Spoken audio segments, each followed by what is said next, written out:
ოპოზიციური ალიანსი 26 მაისს დაგეგმილი აქციისთვის ემზადება. რამდენიმე დღე ალიანსის წევრები თბილისში მოქალაქეებს კარდაკარ პრინციპით ხვდებიან, თუმცა ამ პროცესში კვლავ არ არის ჩართული ნაციონალური მოძრაობა.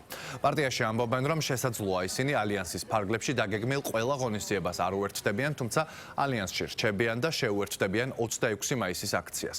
დამოუკიდებლობის დღეს ოპოზიციური ალიანსის მიერ აქციის დაგეგმვა კრიტიკულად ფასდება ოპოზიციის ნაწილის მხრიდან. მმართველ გუნდში კი ამბობენ, რომ ალიანსის მიერ ჩატარებული კარდაკარი თუ დაგეგმილი აქცია მორიგი წარუმატებლობისთვისაა განწერული. ჩვენ 26 მაისის მოწოდებას რა თქმა უნდა უერთდებით, ჩვენ მათ შორის აუცილებლად ამ 26 მაისთან დაკავშირებულ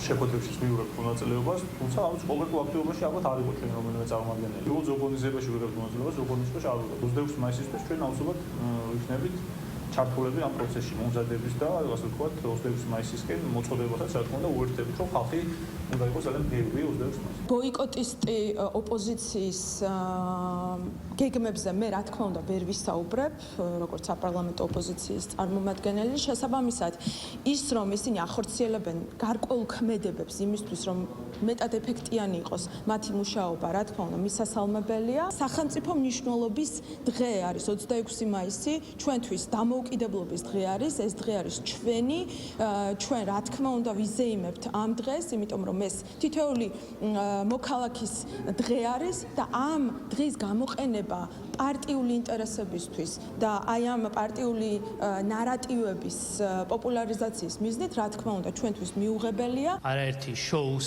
თუ ახალი ინიციატივების მიუხედავად, სინამდვილეში ისინი აცდენილები არიან, მოწყვეტილები არიან საქართველოს მოსახლეობას. და იმას თუ რა დაკვეთა აქვს საზოგადოებას. ამიტომ რაც არ უნდა იარონ, რაც არ უნდა დაარიგონ, როგორც არ უნდა შეუვარდნენ, ასე ვთქვათ, ოჯახებში თუ ადგილებში, საბოლოო ჯამში მოსახლეობამ უკვე მეტნაკლებად დაინახა თუ რეალურად რა ძალას წარმოადგენენ ესე.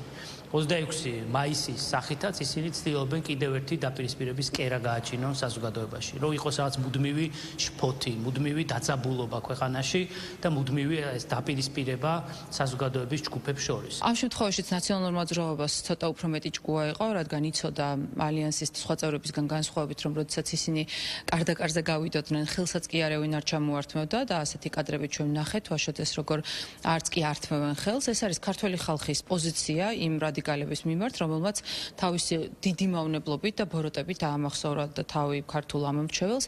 ამიტომ კარდაკარი იქნება ეს დახურული შეხვედრები თუ ნებისმიერი ფორმატი, რა ფორმატშიც ისინი გადაწყვეტენ, რომ ქართულ ხალხს ეკონტაქტონ, ეს იქნება წარუმატებელი და მარცხისთვის განწირული.